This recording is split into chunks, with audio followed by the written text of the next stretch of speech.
Assalamualaikum warahmatullahi wabarakatuh. Saya Raja Ramesara binti Raja Hasni dari KBJ 215-10192. Saya akan membentangkan tajuk fisiologi penghasilan ovum. Oogenesis adalah proses pembentukan gamet di ovari bermula semasa perempuan dalam kandungan ibu. Seterusnya, bermula puberti sehingga menopause, FSH akan merangsang perkembangan primordial follicles.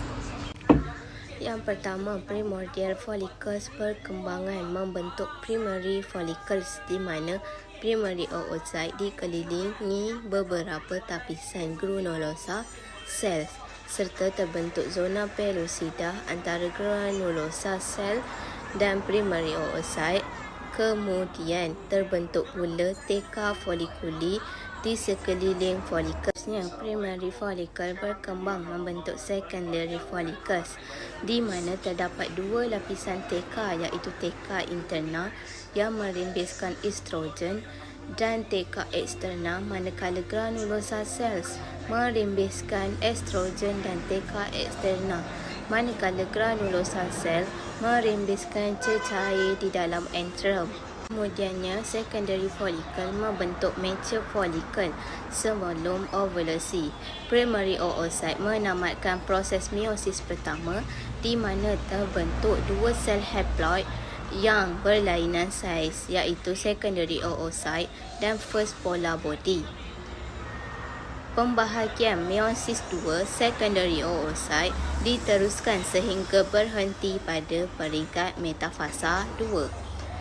Semasa ovulasi, terdapat rangsang NH akibat peningkatan maksimum estrogen.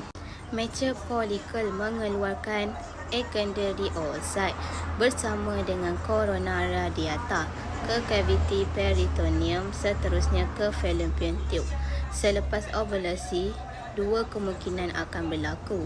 Jika persenyawaan berlaku, meiosis 2, metafasa 2 akan diteruskan sehingga tamat dan terbentuk ovum dan second polar body. Nukleus ovum akan bergabung dengan nukleus sperma membentuk zygote yang haploid.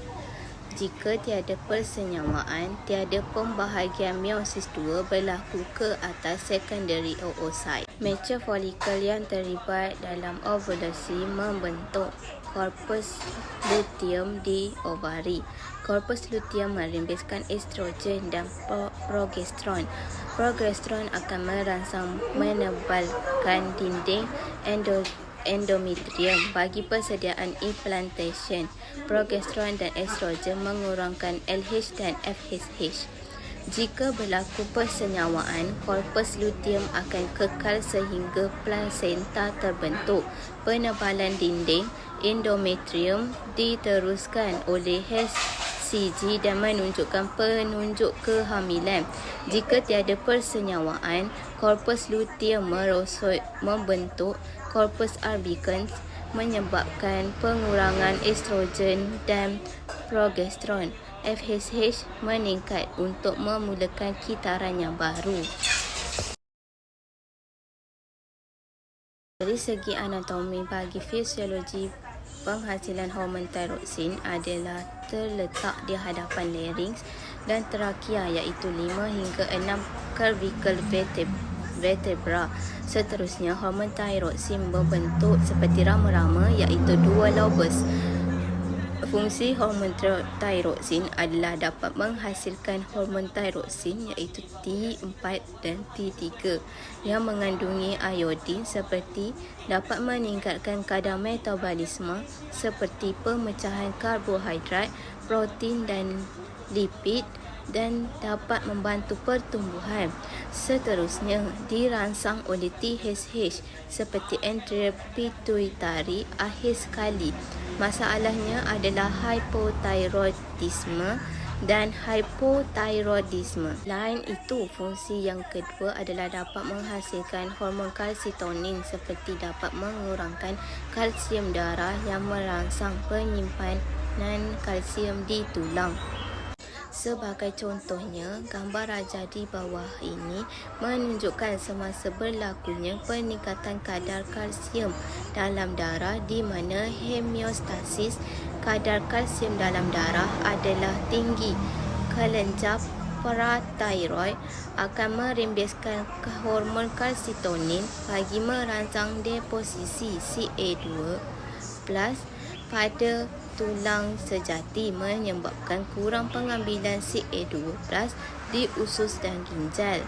Ketika penurunan kadar CA2+ dalam darah pula, homeostasis kadar kalsium dalam darah juga adalah rendah.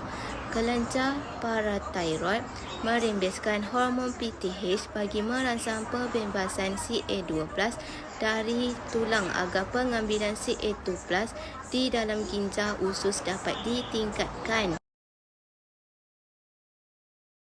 Dari segi fisiologi pencernaan protein pula, terdapat kepentingan dan lokasi pencernaan.